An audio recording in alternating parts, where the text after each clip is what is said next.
I'm the tortoise. And I'm the hare. And welcome to our book club.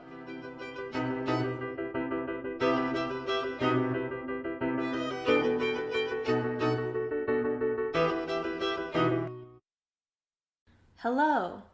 Hello. Hello. Hello? Hello. I think we're good to go. I think so. And that's staying in. Yeah. Because that's too funny. This is what technology issues gets you. A fun opening. Yes. I'm glad one of us knows how to use technology because I am not a technology girly. I YouTube everything. Hey, look at you. Has nothing to do with resources at your disposal. Has nothing to do with being good with technology and everything with YouTube. Yeah. Yeah, well, at least you have the motivation for it. I operate on pure spite. Okay, that's fair. That's it. I give up. I say if it doesn't work, it doesn't work. Deuces. Yeah, I stand by the fact that I just operate on pure spite. Mm-hmm. That sounds about right, honestly. It's okay, so does Reagan.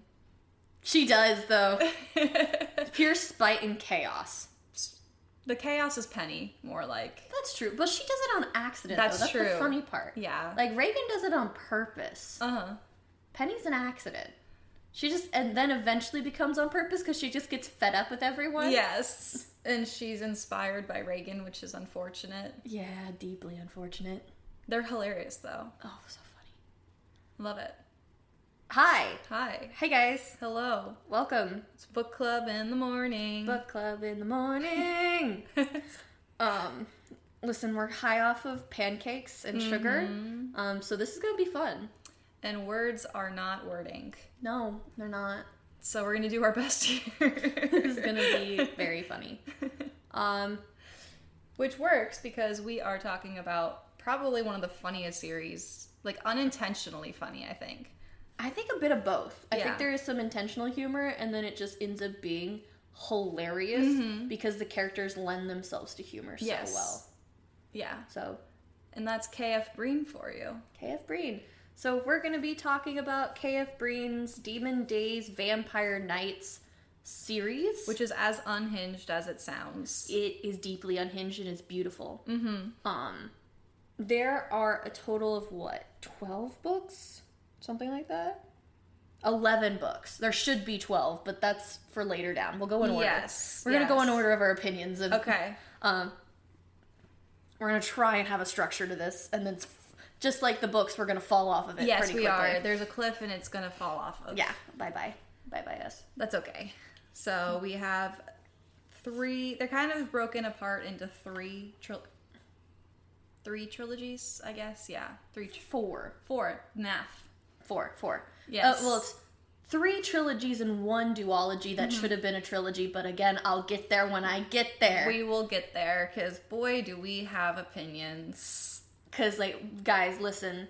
First of all, leave us fan mail. If you have fun opinions, you should leave us fan mail. If you read a book that we recommend, we want to hear what you think about it. Please, we want to hear. So, that's the first thing. Like, leave us some fan mail. Let us know. If you decide you want to give KF Breene a shot, let us know that we're the ones that made you want to do it. Yes. Or even if we're not, lie to us. Or tell us, wow, this was a crappy recommendation. We're not going to trust anything that you talk about. Ever again. That's fair. Yeah, that's fair. That's a good one. Yeah, just, just leave us something, guys. We're desperate. I am going to beg. I am not above begging. And I'll do it again towards the end of this episode. And in the middle even, I will beg. We're going to remind you is what you're hearing here. Sure. Yes. That's what we'll call it.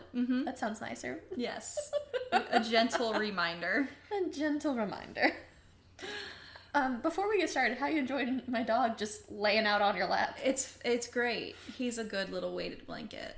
I was about to say, he must be keeping you warm. He is, yeah. This is quite cozy. And he has 0 thoughts in his brain right now, so I'm like leaning on him too. And he's fine with it. Yeah. This is a mutually beneficial relationship right now. It's nap very time. Symbiotic. He's like, it's nap time. Y'all yap and I'll nap. Yapping and napping. It's what I'm good at. That's the other name this podcast could have been. It could have been yapping and napping. But Okay, so KF Breene's Demon Days, Vampire Nights. Okay, so Series 1, Yes. Trilogy 1. Trilogy 1, which we just found out has a real name. Yeah. I just thought it was books 1 through 3 Yes. of Demon Days, Vampire Nights, and it's like, actually, no. It was originally called the Fire and Ice Trilogy.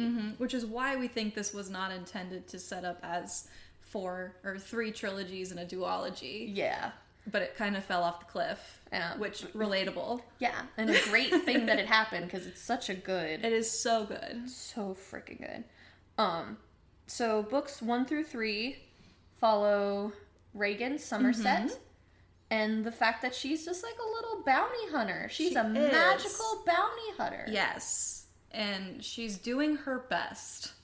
Which is fucking shit up. Yes, that is what she is good at. She is good at ruining things. Like, she touches things and they fall apart. Yeah. But, like, in the most hilarious way. Yes. So, looking at description of book 1. So, she is a supernatural... So, Reagan Somerset is a supernatural bounty hunter. But she has a rare type of magic.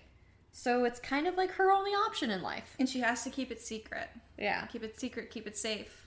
And everything was great until a vampire stole her mark in book 1. A hot elder vampire, we should clarify. With the world's best voice actor in graphic audio. Thank you, Gabriel Michael. Truly. Which, if you are a little gamer streamer girly, is just like cryotic. So, keep that in mind. It's crack for the mind. Truly. So everything was good, and because she is poor and desperate, in her own words. Poor and desperate. Relatable. Yes. The vampire who stole her mark offers her a job to help him out with some stuff. And for a good amount of money. Yes. Payday. Ching. And she's like, wait a minute. I can't trust this guy, but I need the money, so why not? We're gonna do this. But then she starts to uncover some shit. She does. Starts to uncover and it just kind of snowballs down the hill from there. Oh, everything goes to shit real fast. Real fast. It's great. It's great. Book 1. Yes. I think it's a pretty solid start. I don't have no notes, really, for book 1. I don't have any notes for this entire series. I have brain notes. We'll get to the notes later. But book 1, these covers, like if you're like me and you judge a book by the cover, I never would have touched. Yeah. They look like the most basic, what's the word? It looks like a mass paperback. A mass paperback, yes. Like the ones that you can buy at the discount part of the bookstore. Trashy romance novels is what it looks like. It looks like it's straight out of the early 2000s. Which it kind of is. It's not, though. But, like, the vibe is, though. Okay. The vibe of the book varies early 2000s. Okay, yeah. I could go with that. So, yes. It looks like something that you wouldn't touch. And I wouldn't have touched it if you hadn't recommended it to me. That's true. I came across it but I could not stop listening to it. Yeah.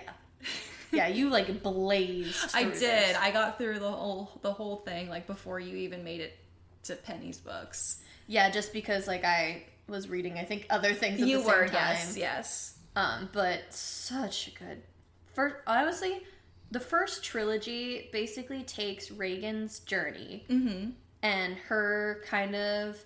So Reagan's big secret, spoiler alert, is that she is the daughter of Lucifer. Lucifer. Who, please remember, that name, he will show up later. He will show up. And Lucifer is fallen angel, devil Lucifer. He's not just somebody named Lucifer. He is the capital T, capital L Lucifer. Yeah, he is the Lucifer. And so he shows up, or not he, she is going through this thing, and it turns out demons are trying to get into the mortal world and really cause some havoc. Yes. So book 1, she has to deal with some people in New Orleans, like with the demon showing up in New Orleans. And this is set in New Orleans, which is fantastic. Yeah, the setting's amazing. They do such a fantastic job with making it. It's built in the real world, but doesn't feel like the real world. Yeah, so, it's really well written, magical realism. Yeah, really well, like urban fantasy. Yes, even it's so well done. So like book 1, she has to deal with that. And then book 2, though, she gets called to Seattle to deal with the Mages Guild. Now, mages are another big player in this world, along with the vampires. And it's great, because isn't in book 1 is when Penny gets introduced, or book 2? I think it's book 2 with the Mages Guild. Is it? Okay. Because book 2, basically, so they realize demons are demoning. They are in book 1. And then in book 2... the same issue starts happening in Seattle. But the local office can't do jack shit because of the Mages Guild, which holds pretty much power over the entire magical community up there in Seattle. Yeah. And Darius, our hot elder vampire, has been upgraded to Stalker Elder Vampire, which is hilarious. Yes. Yeah, it went from, wait a minute, to... will you leave me alone? Yeah. Like, fine, we'll work together, to now, like, back off, guy. Yeah. And in book 2, she's really just dealing with that, and we get... yeah, it's a lot less demon-y and more, like, the politics of the world, kind of, with the Mages Guild, and figuring out what's going on there. Which is pretty great. Yeah. Honestly. The politics of it all is really fun. Are you sure it's not book 1? For what? For Penny. Well, Penny is in Seattle, so it's book 2. Yeah, but doesn't she get called? Does she remember she like spends her money to go on the little like retreat? Because they don't meet in Seattle.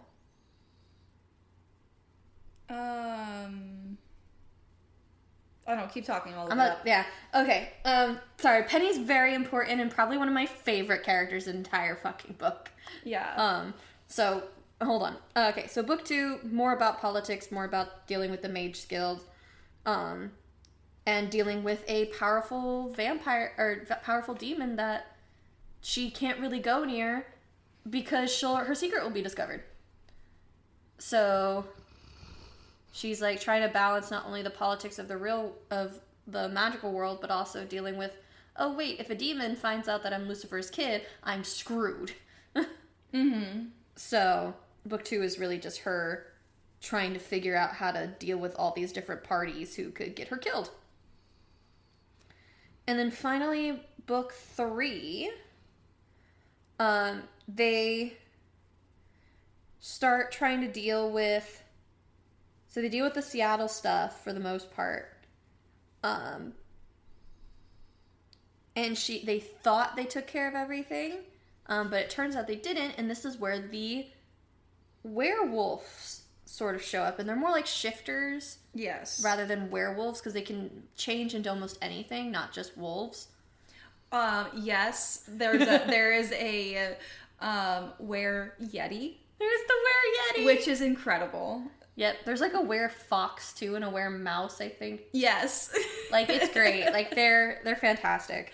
In an unrelated series that is kind of set with the shifters, it's Magical Midlife Dating, which is also great. There is a rat shifter. I love it. So, and like, the more powerful you are, the more power you have in the community. Yeah. So in book 3, these... the alpha of the North American pack shows up, like, hey, the demon that they tried to kill, yeah, they didn't kill, and now they're in the underworld, and now she has to decide, like, is she gonna try run and hide, or is she gonna face, like, the fact that demons are gonna start coming after her, so that they can take her to her father. Yeah, that's book 3. That's the trilogy. Yes, and then you get to the books that focus on Penny, who I'm still looking for. And let's see. So honestly, the first trilogy, well and truly, no notes for the just fantastic. It's funny. It's well written. The romance is fantastic. It's cracked. Like, truly, everything that you could ever want. It's amazing. And I think listening to the graphic audio really just enhanced everything. Yes, for sure, because it is really well done. Yeah. Voice actors in that, A+. Yes, they did an amazing job. Okay. So yeah, those first 3 books, beautiful, wonderful, no notes. Honestly, if it wasn't for the fact that it's part of a larger series, I think I would give the first 3 books probably a 5-star. Yeah. I think that would be my... I think books 1 Your through... first 5-star. I think the first 2 trilogies are my 2 5-stars. Just because they're so funny, they're so well written, the characters are so relatable. Yes. It's basically perfect. Yeah, they are very realistic too, which is great. Now series 2. We have your chaotic natural mage, who I love her Penny. So much. I don't know her last name. Penny. It's not in the description. Damn it! It's Penny. Penny Bristol. Oh, Penny Bristol. Penny Bristol. Yes. Because they say it Emery like that. Yeah. Keeps calling her that. And it's really cute. And Emery is her future boyfriend. Future fiance. Yeah. Yes. And Penny's story is really fun because she comes from a very sheltered background, and you find out why, and it's really well explained later on in the series as to why she was so sheltered. But she comes from an overly protective single-parent household, and she accidentally makes chaos and destruction everywhere she goes, and she calls it her temperamental third eye. Yes. Which is what she has named her magic, because she doesn't really know much about her magic and how it works. And she runs away from her home to New Orleans for a magical retreat that actually is not a magical retreat, and it is them attempting to summon a major demon. So it is book 1. Okay. New Orleans is book 1. Yeah, I don't know. Okay. Yes. That's great, though. Yeah. And she picks up on all of that, and, like, she decides she doesn't want to be part of it. She's like, fuck this shit. And she runs away from... Oh, she actually hides in a closet. That's true, she does hide in a closet. They find her in a closet. And her magic fully barricades her in. And, like, Reagan, who is probably the most powerful character in the book. Yes. Is the only one who's able to break her out. And even after a lot of effort. Yes. And so it's like, damn, okay. Yeah. So Penny and Reagan are, like, the 2 strongest characters in the book. Yeah. Magically, powerfully. Yeah. I can say the first 2 male leads, so Darius and Emery. Dream boys. Perfect book boyfriend, husbands, whatever. Yes. Because the mark of a good main male character is that you actually fully ship them with the female character. Like, I can't imagine Darius with anyone else. No. I can't imagine Emery not with Penny. Like, I can't. Right. I can't picture it. But, like, if you go into other books, I'm like, I could do it. Yeah. Or I just don't find them as... like, compelling? Compelling, that's the word, thank you. Yes. It's morning time, It's y'all. morning. So, they're not as compelling as, like... Penny and Emery and Darius and Reagan are together. Because they just kind of accidentally fall together, and they're perfectly opposites attracts kind of thing. Because, like, Darius is very, like, he's very controlled. Yes. Like, he has to be. And he's very controlled. He's very planned. He's very sneaky. You know, like... somebody who has lived for 600 years should be. Yeah. He's like, I'm going to be rich and no one's going to find out. Like, that's how it's going to go. And I'm going to be powerful. And power in his world as a vampire doesn't mean physical power, but it really means political power. Yes. And influence. So he's like, how controlled you are over your instincts. And how controlled you are over the instincts of the children you make. The children you make. In this case, we mean vampires, not literal children, guys. Yes. This is not some Twilight shit. No. But Reese's Pieces was so fucking weird. Anyway, so, like, book 2 is really following Penny and them dealing with the Mages Guild. Yes. Like, that's their whole thing. Yeah, with your 2 chaotic grandpa-grandma figures, Callie and Dizzy. So good. So funny. Callie and Dizzy are hilarious. Callie in her velour tracksuits with the unhinged things written across the butts and rhinestones as like a 70-year-old woman is iconic. Yeah, because I do like one of the world building things I really liked was the idea of like dual mages and how like you can find like your perfect partner who doesn't have to be romantic. Yes. But they match you just perfectly magically. They balance you. And they balance you with your magic, and you guys have just become badasses. Yes. And 9 times out of 10, it results in a romantic relationship. Because how can it not when you're that connected with somebody? Yeah. It's like Callie and Dizzy are dual mages. Emery and Penny end up being natural dual mages. Which, that's incredibly powerful. Because, like, they're just naturally compatible. They didn't become compatible. Because the only other person Emery was that compatible with was his brother, and then his brother got offed, so R.I.P. Rip. But Penny's story is really fun because we get to see this chaotic, and where Reagan is already in the magical world, we now get to see somebody who has kind of been a part of it, like she has some idea of it, especially with her temperamental third eye, as like you said she calls it. She has some idea, but she has definitely been thrust into it. And she's been very sheltered from it, even though, like, you find out later on that her parents were extremely in the magical world, but they had removed her for reasons. Yeah, like that her mom is a full-on freaking oracle, essentially, with some tarot cards, and I'm like, mood, lady. Yes. With some tarot cards, she can find out pretty much anything. Yeah. So the whole second series also is just very, very hilarious, very well done. Because while Reagan attempts to create chaos everywhere she goes, like it is her intended goal of what she's doing is to create chaos. It just comes naturally to Penny. Yeah, she just shows up and chaos happens. Yeah, she doesn't mean to. She genuinely tries not to, actually. And, oh God, I just remembered one of the funniest things about Penny. Her inability to curse. Yeah. And the random words she comes up with to replace cursing. It's iconic. It's so iconic. Like flubberworms.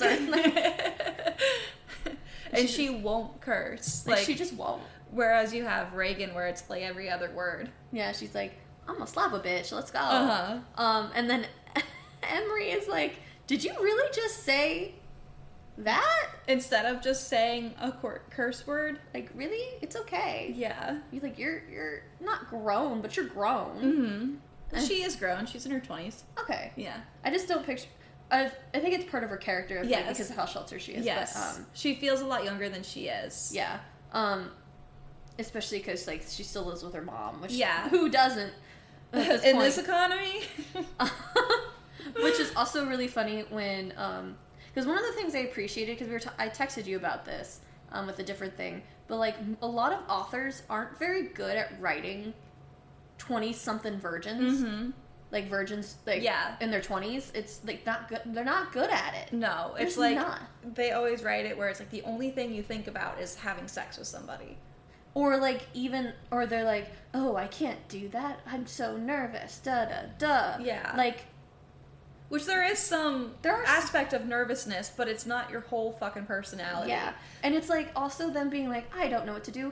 Ma'am, most 20-somethings have watched porn. She knows what... Yes. She knows how it works. She's just never done it before. Yeah, and she doesn't really... Like, she cares, but it's not her whole mind. Yeah, and like the way... When it actually does happen between her and Emery, like, it's a fade to black thing. Right. But... the build up to it is very like, oh, this is a human being who's lived in the modern world, who has access to technology and has access to books and has access to, I don't know, an imagination. And friends. Well, not even, she doesn't really have friends. She has one friend. She has one friend that they walk around and correct the grammar on the signs. Which is also hilarious. I'm sorry, I just remember that. Their fun Friday night activity is to walk around with a red pen and correct the grammar on, like, missing signs and garage sale signs. Yes. And there's like a whole chapter dedicated to the different ways that they have found people spelling garage sale. Which really stuck out to me. That's hilarious. But yeah, so when Penny and Emery finally do have sex, it feels like, oh, this is a person? Yes. With 2 brain cells? Maybe even 3. Maybe even 3. She shares the 3rd one with Emery. That's true, yes. No, she has 4 brain cells because she shares one with Emery and another one with Reagan. That's true, yeah. And the further along the series you go, the more brain cells she shares with Reagan, which is like a very internal conflict for Penny. Yeah, because she's like, I don't want to be around Reagan. Leave me alone. Yeah, she's like, Reagan, leave me alone. You're ruining me. And everyone's like, we know. Yeah. Emery at one point is just like, I can't do nothing about this, can I? Nope. They're like, Reagan, you need to stop being such a bad influence. And Reagan's like, nope. She literally, I think in the book, I remember her saying, like, my goal is to corrupt you, Penny. Yes, exactly. Which is such a great dynamic, because you don't usually get such a good dynamic between 2 female characters. Mm-hmm. That's so positive and uplifting, but also kind of like when you're with a friend, you start sharing the brain cell with that friend. Yes. So. Yeah. Yeah. Yeah, so just first 3 books, no notes, absolutely amazing writing, absolutely amazing world building. First 6 books, honestly. First 6, yeah, you're right. First 6, sorry. First 6 books, great characters, great world building, great plot lines, great interconnecting plot lines, too. Yes. Like, they're woven really well together. So, like, it's very well done. So, again, no notes. Only good notes. Only if there good are notes. notes of, like, this is so funny. Yes. Is basically what our conversations back and forth were. Yeah, like, Let me see if I can find any. Oh, no. But then you go on to the 3rd little section. Oh, no. Like, don't. Which... Let's stay on the positive real quick. Let's go find those. Okay. Let's find our messages real quick about. I'm just gonna put Penny into the search bar. Yeah. Let's see. Penny. I forgot there's another Penny. I know. I got a message from me that was like completely unrelated. I love Penny and Emery. Yes. Yes. Yeah, interactions later on with Penny and Reagan are amazing. And I said little chaos gremlin and her hapless assistant. Yep. Yeah, I haven't even finished listening to book 3 yet, but I'm looking forward to Natural Witch. I like Penny. Use me as a pillow. No, I think I'm good.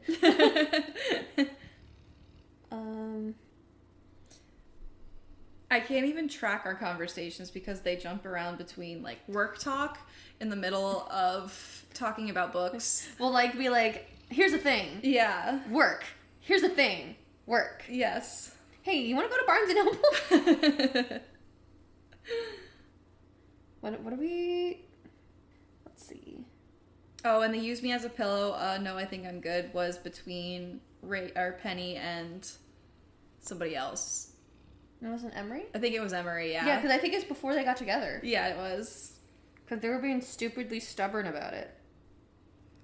Oh, Apprentice to the Villain, which you still haven't read yet. I read book 1. I just need to read book 2. It's right there. I know. I'm just Apprentice to the Villain. Yes, was in the middle of all. Oh, that's right. Because I sent you a picture like I bought it. Yeah, and then I never read it. Nope. Whoops. Maybe that'll be a later podcast. Apprentice and Assistant absolutely. and Princess because it's also a golden. Yes, because we series. need to break up the brain rot, slog of romantasy. Quite honestly. Yeah. Which I'm getting real tired of. Yeah, that's fair. But unrelated. But thanks, dude, for kicking me. I appreciate it. But yes, yes, the relationships in the first 6 of Demon Days, Vampires Nights are so great. And then you get to kind of like this cold stop almost, and a cold intro in the 7th and 8th book, which is the only duology. Yes. And I wonder if it was a duology because it wasn't popular. Probably. Because, like, with the first 2 trilogies, they were connected in some way. Like, we had already been introduced to Penny in the first 3 books. Yeah. At least in some, like, and we didn't necessarily know her name per se, or even her... We knew her name, but we didn't know her story. Yeah. Or anything about her. Yeah. And so with the second 3 books, you get to focus on her and her story even more. But then with the 3rd little section, the duology there, you just get a cold open to a brand new character that nobody's ever talked about before. Yeah. A whole new, like, no mention of this person, never heard of them. Yeah. Or it would have been nice even, like, if we didn't have to be mentioned to the person, we could have, in previous books, especially, like, Reagan's books, because that could have been a great jumping point of being like, oh, Vlad, who is this evil, kind of evil, but also just a elder guy who's been around for thousands of years. He's the main enemy in the vampire world of Darius. But kind of not really. He's not really an enemy. He's just a jackass. He's problematic. He's a problem. He is a problem. We'll call him. He's a problem because he's not necessarily an antagonist. He's just a problem. Kind of an antagonist. It's complicated, but I love it about it though. So even if it was just like, oh, Vlad or these other vampires will sometimes go to colleges and host parties.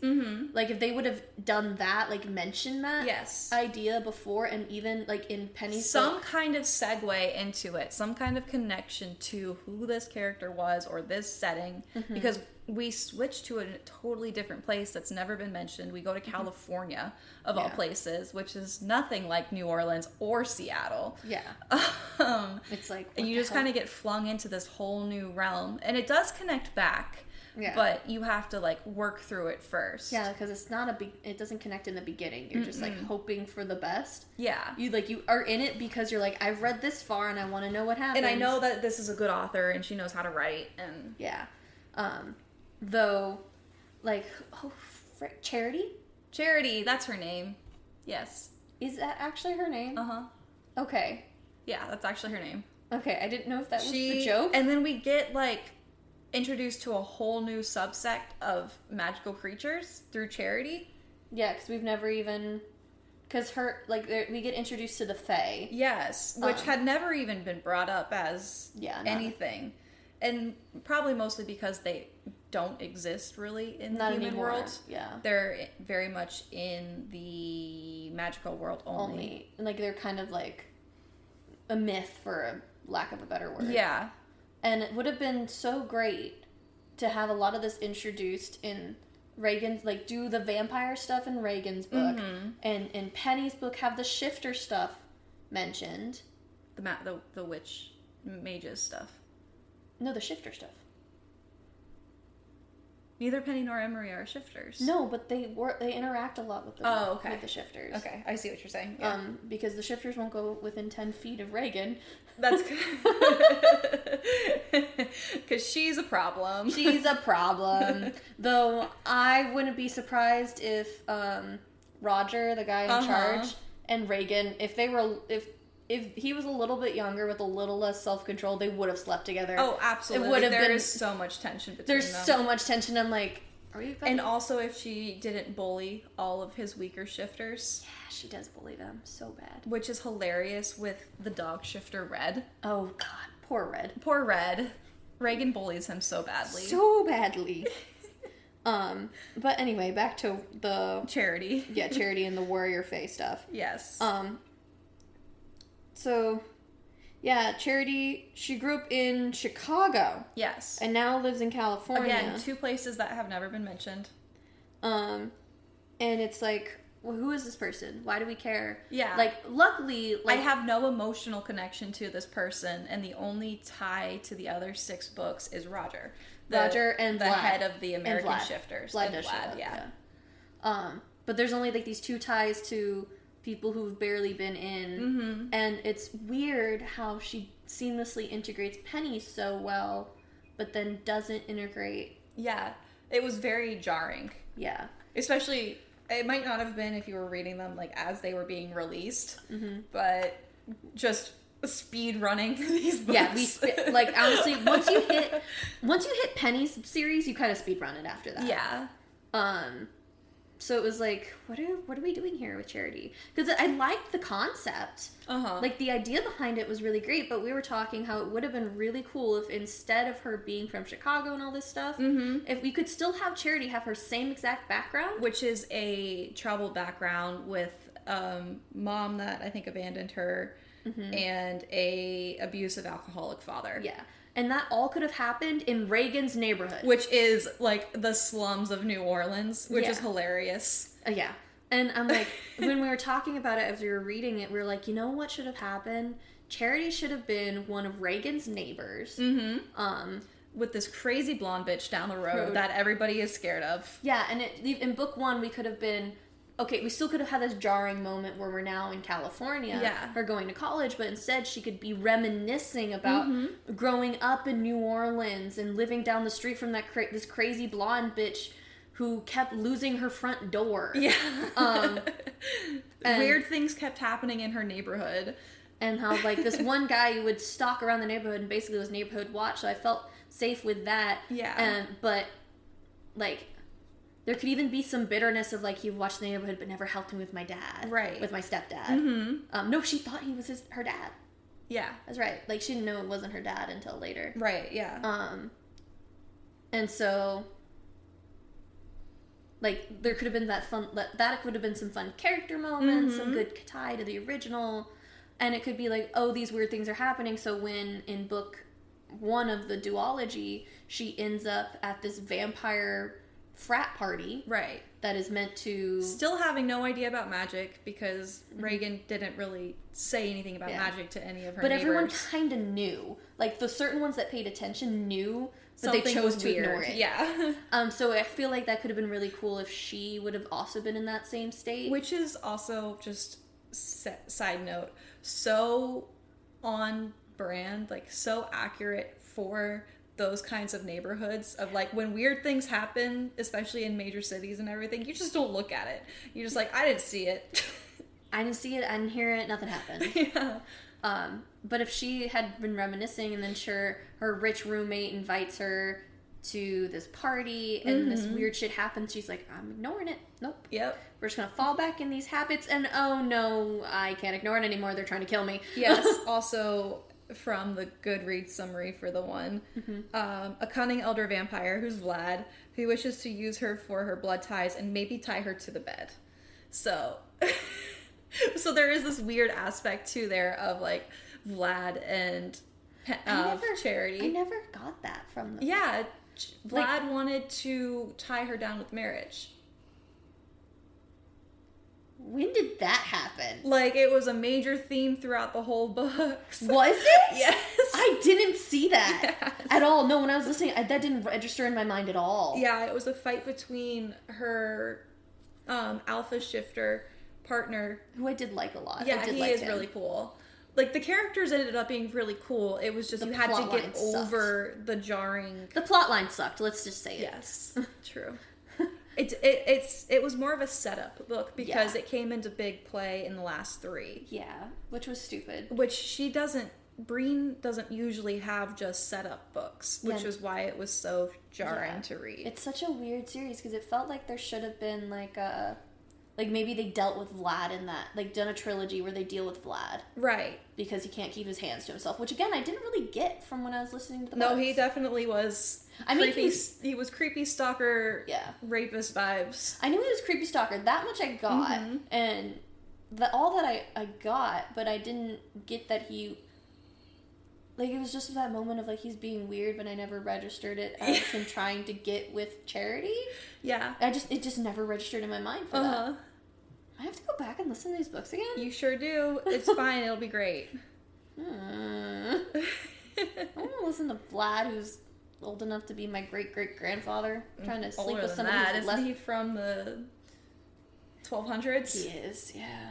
I don't want to listen to him trying to get with, what, she's 19? Yeah, she's in college. 1920? Mm-hmm. Ugh. Yeah. That's why, like, Vlad was so creepy. That's true.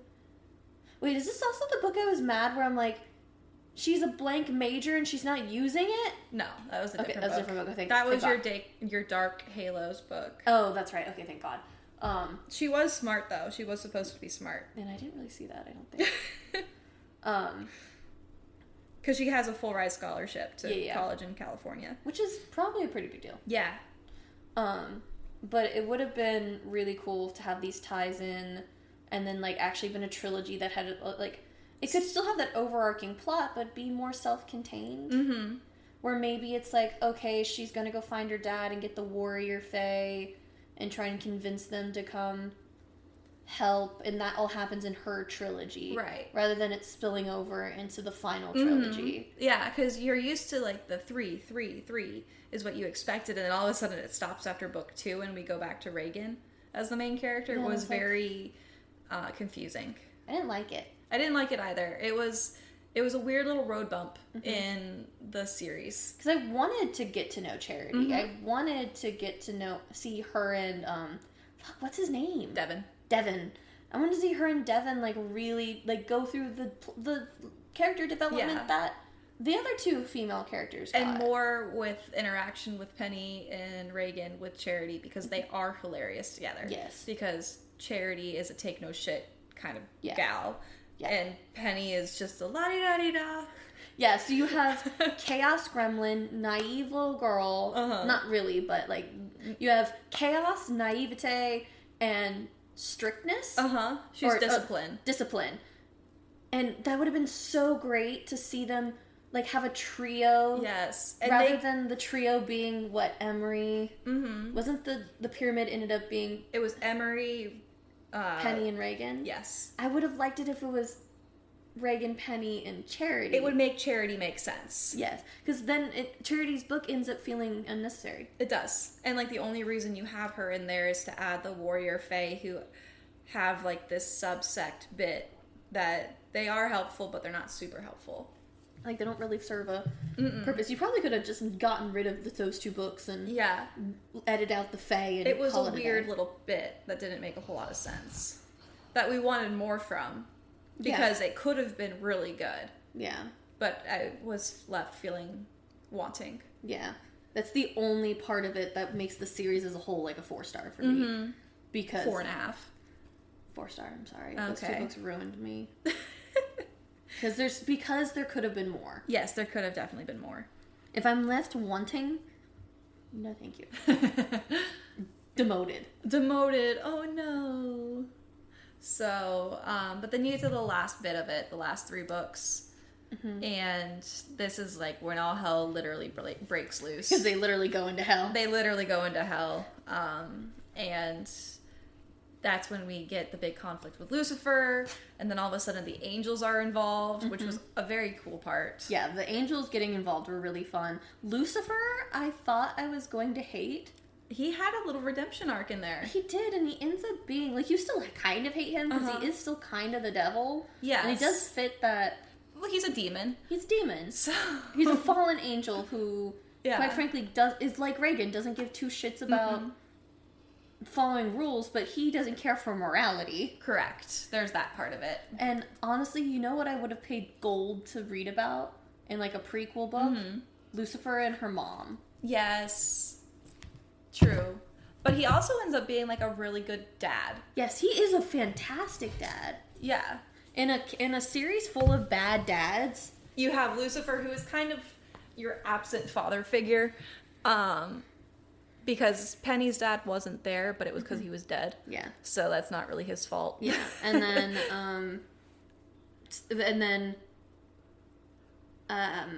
who is it? And then Charity has a deadbeat dad. Has the drunk dad, but then he also has the Fae dad, who's like... Not a very good dad. No, he doesn't get it. No. Which again, we could have gotten so much more. We could have gotten so much more from, because there's so much potential with Charity's story that we just never got. I would have paid such good money for her to be in Reagan's neighborhood. Such good money. It would have been hilarious. Just because she'd been like, oh my god, this blonde bitch is back tomorrow. And they'd be her having like... And then Reagan giving her like a little nickname from when they lived in the neighborhood. Yeah. And so when all 3 stories finally collide, and she's like with Devin in the shifters, and she's like, oh no. Yeah. And Charity just being like, oh no. And Reagan being like, sup, extremely embarrassing nickname. Yeah. And Devin being there, and Charity just like, I want to die. Because Reagan does give like chaotic... older sister vibes. Very much so. Honestly, they could have been like sisters. Let's give vibes, because you have older sister. Because you've got Reagan, the older sister. You've got Penny, the baby sister. And then middle child. Charity. That makes sense. That would have been a good story. Yes. A minor missed opportunity there. Someone write me a fan fiction. Truly. I will read it out on the podcast. We will read it. We will fully and love it. Most likely. Most likely. As long as it's decently written. Please. You have a great foundation, just do better. Right? It's not even like a whole lot needs to be changed. Just a very small little bit. Just little bits and pieces. And then writing a whole third book, though. Well, or no, probably taking parts of the next trilogy and moving it into a third book. Yeah. And then maybe ending in like a duology or even just one book. Right. That could have worked. Like if you took a duology at the end would have made sense because you would have had the setup for the battle and then the battle. Yeah. And so taking the first book of the last trilogy, making it Charity's story, mashing it all together, doing all this stuff would have been interesting. It would have been. I just thought of a really chaotic option for Charity, and it's so bad. It's so bad. Oh, God, I need help. I need a mental health counseling, guys. Or just more books. No, I need mental health counseling, probably. Yeah. Because my thought process is along the same lines of why I like Jack Barlow. Not Jack Barlow. Gross. I know, I'm sorry. Gross. Because my brain went, book 3 would have been dealing with Vlad, right? And of course my brain went, I want a trio.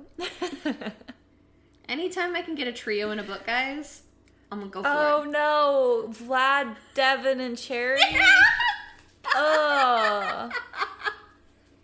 You're banned.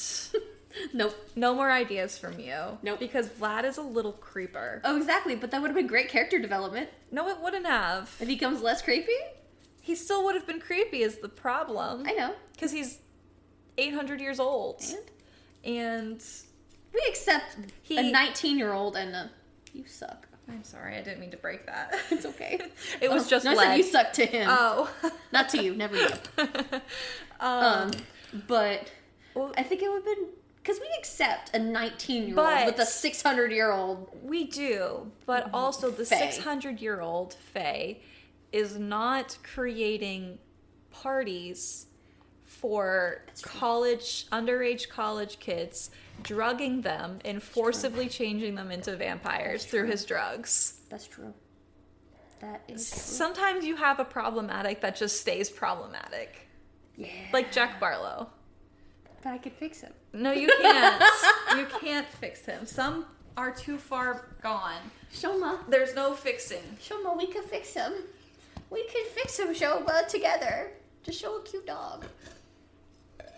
See, I don't even think Vlad likes dogs. That's true. He's illegal. He is illegal. Because if he doesn't like dogs, he can't be with Devin. No. Oh. For reference, Devin is a werewolf shifter. He is a wolf shifter, and he's the alpha wolf shifter. Yep. Yes. And I am a problem, and I accept it. Yeah, honestly. I accept that I'm the problem. It's okay. As long as you aren't a Vlad apologizer. I'm not. I know he's good. Disgusting. Good. I just think it could have been fun little character development if he actually kind of became decent. That would have been a huge change. But if it's well written, it could be done. It could have been done. You're right. But you do need just a bad guy. You do need to have a bad guy. Sometimes people are just bad. Yes.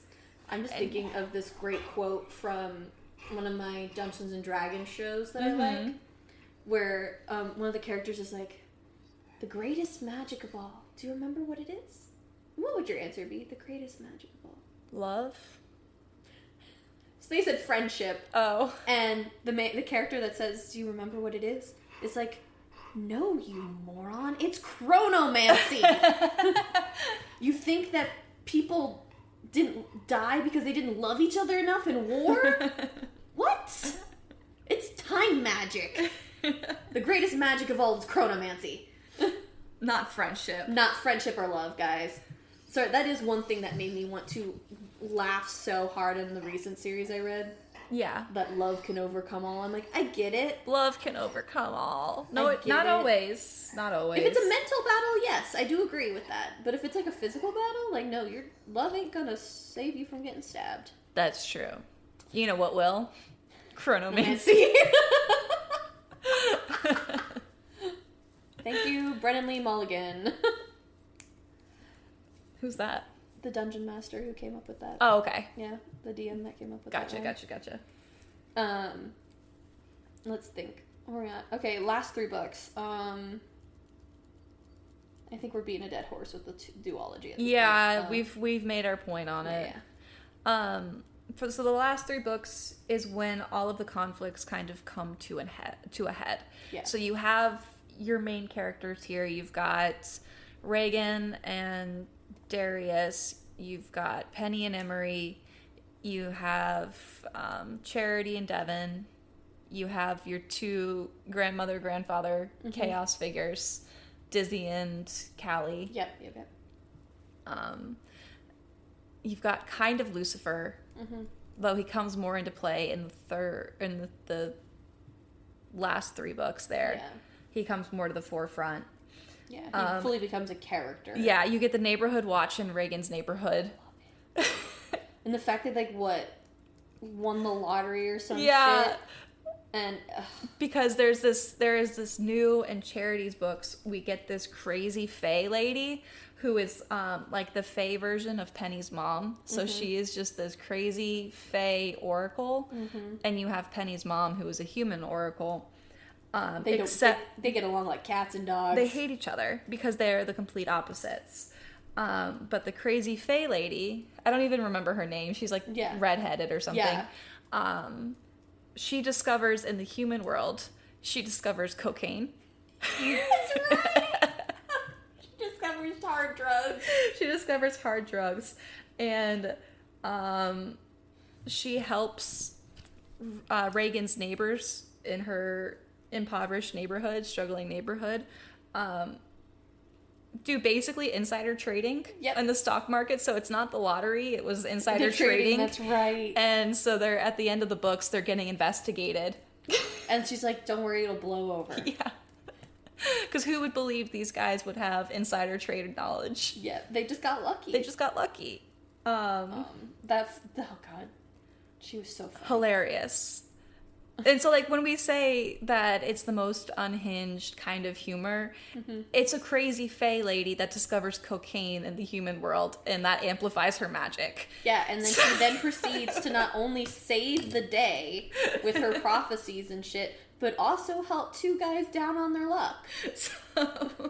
With the power of cocaine. With the power of cocaine.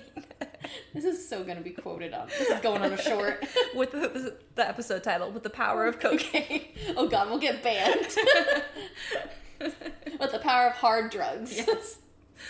The title will not get us flagged. Oh no. So you have all of that going on. Of all of these characters' stories melding together to make the perfect storm, basically, to fight the battle between heaven and hell, because that's basically what it's coming down to. Yeah, but it ends up being 4 fractions, 4 factions all against each other. Yeah, you've got the vampires, you've got the werewolves, you've got the mages, got the demons, got the angels. So I guess 5. Because it was they had allies, so demons and vampires were kind of on the same side. Yeah. And then you had the angels who were their own thing. Yes. And then you had the shifters and the mages were on their side. So 3. Yeah, so you've got 3 factions against each other.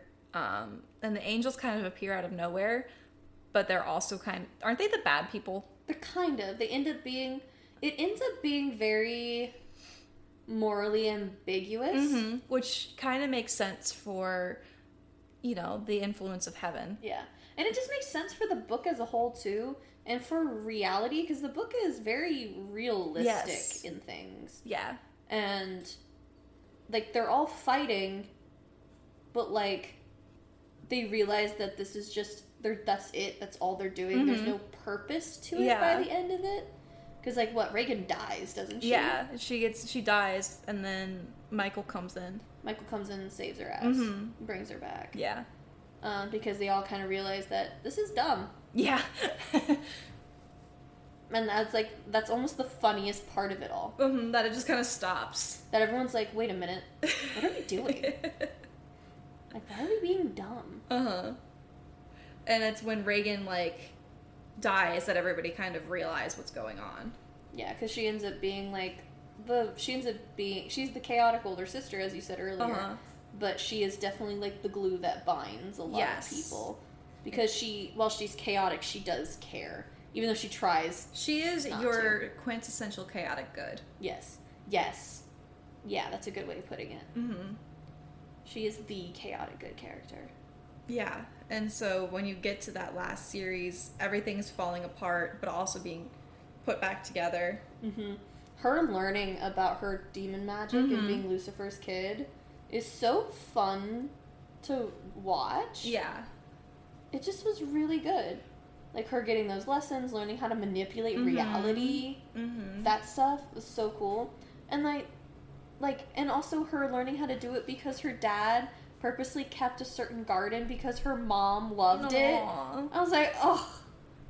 Which is why we said Lucifer and her mom need their own little spinoff. Yes, because she was a very powerful mage, and he's Lucifer, and they slept together, and they sure did. Made a little Reagan, and then she ran. But I also am just like, Lucifer wasn't really a bad guy. He was just a fail of a father, but then he was trying after it, and he tried. He actually ends up succeeding in a lot of ways because that's the other reason the war ends is because Lucifer's like, this is my kid. Yeah. And my kid's getting hurt. Yeah. And I care more about her than my pride in defeating heaven. Yeah. And I was like, oh my god. Oh, he is an angel in there somewhere. And it's like, wait a minute. Oh, that's right. He used to be God's favorite. Yes. Yeah. Oh, also, their journey through hell to get to Reagan, because she's trapped in Lucifer's little bubble world. And the different circles of hell, so the different sins, basically, are the different circles of hell. I was just remembering Penny going through the lust one. That was literally where my brain was going, was Penny and lust. And I'm like, oh boy. And them just being like... And Penny panicking. Yeah, she'd be like, I'm not having a threesome today. Yep. I'm like, but you can have fun, my girl. Yeah. But there's nobody that I would be like... When it comes to trios and stuff like that, and like having multiple people in a relationship, I'm like, it has to work. And there was really nobody in these series that made that work, that made me go, second lien syndrome? No, thank you. We're gonna have 3 of them together. They were very much committed to each other. Yeah, and there's nobody even remotely there. Right. Like, even, like, sometimes, you know, you have those side characters, you're like, but what if? Right. The only what if is, like, Roger, the head of the shifter, the American shifter pack. Yeah. Roger and Reagan and Darius would have been just a hilarious little moment. It would have been. Like, I can't see it lasting, but it's funny as hell. It would have been hilarious. That would have been very, very funny. So highly recommend. Yes. It is an experience from start to finish. Oh, yes. It is fully a great experience. It is. Great characters. Great plotline. Great humor. Great writing. Just great overall. With one tiny blip. One tiny blip that we're not really sure what happened. Yeah, I would love to be able to talk to KF Breene and be like, what was going through your mind when you decided to write Charity's books? Can I have just a little peek into what your goal was? Can I have some context, please? Yeah. Pretty please. Truly. Sorry, I'm looking for something. That's okay. Real quick. What are you looking for? The other book that she has, The Magical Midlife Madness, it involves one of the, like, a major shifter, and I'm trying to remember if it was Roger or not. That'd be great. KF Breene Magical Midlife series, right? Yeah. So many of her, like, summaries don't include their names. Which is annoying. When you're looking for something, yeah. Okay, let's see. So you have Jessie. Let me see. I found a thing. I'm on her website. Let's see. I don't know. I'm gonna pause. Okay. Hi. So it's not Roger. Roger does show up in it because it has to do with the werewolves and the werewolf packs in America and everything. but you have a bunch of characters, one who isn't even magical herself. She is... so if you're looking for a book series that features an older main character, because so many of them are little babies. So if we are tired of the 19-year-old protagonist, go to the main. Magical Midlife series by KF Breene has a 40-year-old main character who gets divorced after raising her son and getting him to college. Aww. So it's kind of her being like, hey, life doesn't end when you turn 40. It can sometimes just be beginning. Yeah. Go through a magical midlife crisis. Exactly. Oh, God. That sounds... Honestly... And it's hilarious. My bones hurt now at my tender age. And I can imagine being 40, getting a divorce, and then having to deal with magic. I'd kill somebody. Yes. Somebody would have to die. I'd be like, you better be teaching me magic because I'm going to blow some shit up. She does end up with some magic. That's really interesting. So we get this whole new subsect of magic in the universe. Oh, cool. Okay. Which is really cool. Necessary. And it's funny because all of the characters are older, so you don't really have any 19 or 20-year-olds except for the one rat shifter. I love the rat shifter. Yeah. And she's like this beautiful 19-year-old. She works at a bar, and they're like, shift to prove a point. It's like, oh wow. She's a rat. She's a rat. Does her personality match the rat? No, she's like this really sweet person. Yeah. Oh, thank God. I'd be like, don't make the rat shifter mean. No, she's not. So I can say that part of the series is really good. It has the same kind of chaotic humor that KF Breene's other Demon Days Vampire Nights series does. So if you are looking for an older protagonist, which Lord knows we need more older protagonists. Please give us more 30-somethings. Yes. Also, it was kind of nice that Reagan wasn't 19. Yeah. She was mid-20s. Yeah, to me, she read as somebody who was, like, going on 30. Who has had enough of it. Yeah, she's like, I'm done. Guys, like, I'm a bounty hunter, not because I want to be, but because I have to be. I've got a mortgage to pay. No, she actually does it because her rent is due, and she doesn't want them to turn her air off. So. She's like, New Orleans is hot, y'all. I need my AC. So. Even though Darius, once they get together, just decks out her house. I know. And I'm like, we love the magical sugar daddy. Against her wishes, she, like, gets injured or something and comes back, and her whole house has been remodeled. They've added onto it. There's a whole nother story now, and she's like, motherfucker, like, you touched my house. And he's like, it's livable, isn't it? Doesn't he straight up buy the house and give it to her? Yes, he does. And her mom's house, doesn't he do that too? Yeah, he buys both. Damn, get a Darius. Shit, he really is one of my favorite male book characters. Is, because he's, like, very respectful, he's funny, he tolerates her bullshit with love. Like, he doesn't just ignore it, kind of, but he's like, you need to stop, and she's like, no, and he's like, I'm gonna make you.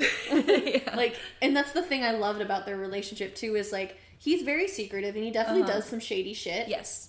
He is a morally gray baddie. Yeah, like, well and truly, because he does some shit where she's like, I can't believe you did that. Yeah. And he's like, I did it. I'm not going to apologize for it. I'm a 600-year-old vampire elder. What do you expect me to do? Yeah. How do you think I've gotten this far in life? And she's like, shit, point.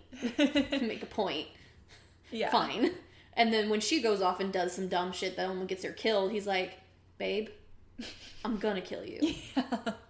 Like, I'm locking you up in this house, and you're not allowed to leave ever. But you'll have good wine and really good food because he cooks! He does. And he also has this beautiful assistant that dresses her like... That's true. Marie, right? Who loves Penny, too. Yes. After Penny saved her ass. That was a good one. There is only positive female relationships, I think, in this book. Yeah, I can't think of any negative The only negative one was at the start of Charity's book series with her problematic rich roommate. But I think that was just more of, like, just problematic people being problematic. Yes. Yeah. Rather than, like, a weird female thing that happens in books. Yeah, there wasn't any kind of, like, backstabbing or anything. It was just girls supporting girls. That's true. This is very much so a girls book. It is a girls girl book, and even the men are girls in some ways. Yeah, like, and if they aren't, they get their ass kicked. Yeah, I was just gonna say they get the shit beat out of them. Because everyone else is like, all the main males are like, I'm a gentleman. And if you're not gonna be a gentleman to at least my girl, I'm gonna kill you. Yes. Yes. I love it. It gives touch her and die vibes without needing to be touch her and die. Yeah. It's great. It's not overtly touch her and die. It's like little girl, big scary guy standing behind her. What is it? Scary dog privileges. Scary dog privileges. Yes. Scary dog privileges. That is that whole vibe, because like you have Darius and Reagan, who Reagan can certainly hold her own. Reagan is the scary. Yeah.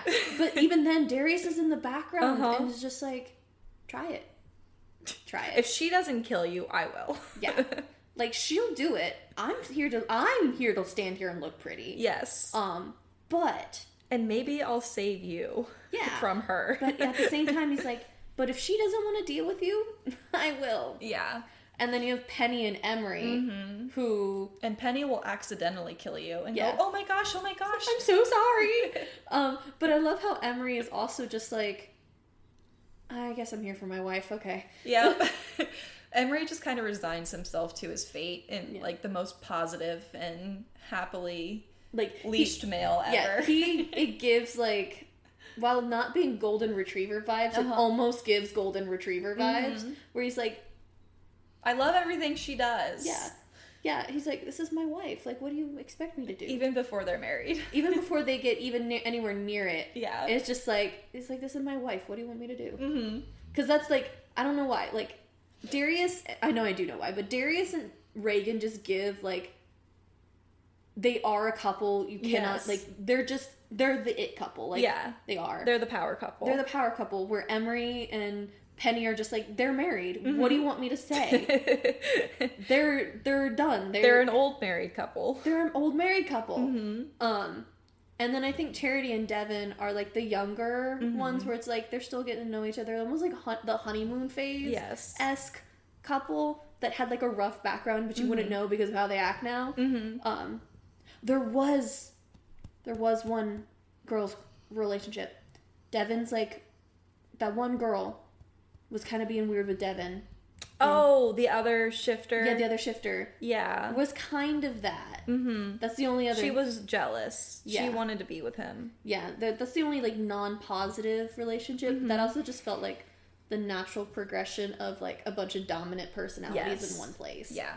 And I think she actually ended up revealing why she was like that. Something, I don't remember. Yeah. Again, I'd have to listen to those books again. Which I'm not opposed to. Yeah, I might do that. I have some time. After Blood and Ash. After Blood and Ash. You'll need a palate cleanser. I will, because we will get more into it later, but... Yeah, that should be our next thing we record, is from Blood and Ash. It's going to take my entire soul to force my way through this. And I'm just over here, tee-hee-hee-hee. Yeah, Rat Brain is bored. So if Rat Brain is bored, you know it's bad. Yeah. Like I was telling her earlier, I have the benefit of hindsight because I have read the books. And I'm just rereading them to refresh my brain on this. And I'm standing by the fact for now. Until I get through past, chapter 1. Chapter 1 made me want to pull my eardrums out of my head. So. Listen, the first couple chapters, certain things go really fast, and I'm like, why are we doing this? Yeah. Why are we doing this? Even when I read it, I was like, why are we doing this? Yes. But we're not yapping about it yet. Yeah. We can kind of yap about it. It's fine. We have a little bit of time, but... I think my main problem with From Blood and Ash is that, like we were talking about earlier, where you said that she starts really slow with kind of poor child-like writing, teenager-like writing. And I'm coming back to this book from reading or listening to some really well-written stories. Yeah. Like, I'm listening right now to The Huntress by Kate Quinn, who is your quintessential I hate you. your quintessential women's history historical fiction author, and she's fantastic. And you've got KF Breene, who is your hilarious supernatural urban fantasy author. Yeah. And then I'm trying to think, what's Armin Trout's like... Yeah, and I think it definitely, in my opinion, is a product of the character she chooses to write, and because she writes from first person. That is Definitely a factor into it. It's almost like the argument of why Percy Jackson you could say is either a poorly written book or not, because I personally think it's actually a fantastically written book, because it's written from the perspective of a 12-year-old with ADHD and dyslexia. Yes. Right? And that's how I have to rewire my brain. And I'm pretty good with this because I'm really good at shutting off my brain when I listen to books. Because I'm here for the tee rather than, anything else. So if you rewire your brain to think, okay, this is written as if this person was writing a fucking diary. Yes. And it was them writing this book. Yeah. And if you look at it from that, it definitely helps process the writing a little bit better. It does. And I can kind of see that. And I don't want to get too much into it, but as a preview of my opinion for Blood and Ash, she is supposed to be this very naive, very sheltered character, which if we are to compare to our very naive, very sheltered character, Penny. Who is very much your truly sheltered, overprotective parent. Yeah. And then you have another Penny. She's Poppy in Blood and Ash, and she's not. She is supposed to be very sheltered and everything, but her character doesn't read as somebody who has been in this oppressive, sheltered, intentionally naive area where she's very rebellious for somebody who is supposed to have been essentially beaten down. Like, she has no fear of being out and escaping and running away and everything. Which she should. She should. And as somebody who has come from a very overprotective background, you're gonna have the anxieties, and that's what she's missing in her character. I can agree with that, actually. Which is why she doesn't read as a sheltered, naive person. That's fair. Which is kind of like the whole basis of her character. Yeah, and I think I actually will give you that one 100%. I won't even try to be like, well, that's on purpose. I don't think it is. I think, like, from what I remember, I'll put it this way. From what I remember, I know she's meant to be sheltered and stuff like that. And she's rebellious. I can kind of explain in my head, but I'm trying to think of the right words to put it there. Of like, will I say it makes sense? No. Like, logically, I could see the flaws, not really plot holes, but like the flaws in the character writing for that. But I also can see where it could come from, just not in a way that's fully logical. Yeah. Like, if she had anxieties about doing the rebellious things, it would make more sense. Or not even anxieties, but like one side it can be anxious. Like, I related a lot to Penny, where she was very anxious, but she was going to do it anyway. Yeah. Versus she doesn't have enough rage. Like, if you're in that kind of background, you go two different ways. You either have the anxious rebel or the angry rebel. Yeah, that's true. And she's not angry and she's not anxious. Yeah. I mean, an interesting way to look at it, and again, this wouldn't be on purpose, it's just an interesting way to read it, would be if she was more in the middle of, like, numb to it all. That could also be an interesting way to just perceive it. Right? Do I think that would be on purpose? No. But I think that I might, when I listen to it, because I have to re-listen just from the beginning anyway, I might listen to it with that thought in mind and see if it makes more sense. Okay. Because I could see somebody who's literally been raised coming from a certain traumatic background to that, if numb was the mental response, I could see it happening. But my idea for numb would be resigned to your position. That's fair. Like I said, I'm gonna when I re-listen to it, but that's where my brain, like, that's why I'm having such a hard time with it, is because her character doesn't seem to fit the major character description.